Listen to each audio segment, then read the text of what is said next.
Hello, I'm Tim Ervolina, deacon here at Trinity Episcopal Church and at the Church of the Advocate in Asheville, North Carolina. Our meditation for this week comes from the Gospel for the third Sunday of Advent. It is drawn from the first chapter of the Gospel of John. There was a man sent from God whose name was John.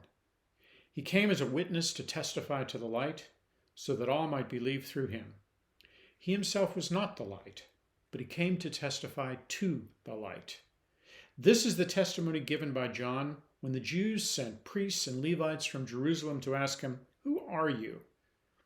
He confessed and did not deny it, but confessed, "I am not the Messiah." And they asked him, "What then, are you Elijah?" He said, "I am not." "Are you the prophet?" He answered, "No." Then they said to him, "Who are you? Let us have an answer for those who sent us. What do you say about yourself?" He said, "I am the voice of the one crying out in the wilderness, 'Make straight the way of the Lord,' as the prophet Isaiah said." Now they had been sent from the Pharisees, and they asked him, "Why then are you baptizing him, if you are neither the Messiah, nor Elijah, nor the prophet?" John answered them, "I baptize with water. Among you stands one whom you do not know, the one who is coming after me. I am not worthy to untie the thong of his sandal."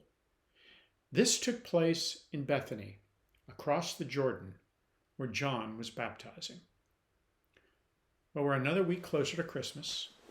We have yet to see an angel, a shepherd, standing watch over his flock in the field, a young couple on their way to Bethlehem in search of a place to spend the night, a manger, a donkey, a horse. None of it. Instead, we have a prophetic story.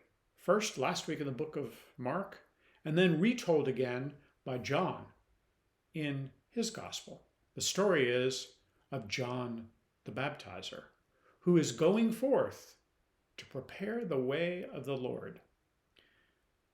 Now, this is a quote from Isaiah chapter 40, which was a chapter about comfort to the Jewish people. They'd been in captivity for generations and were about to be set free to come back to their homeland.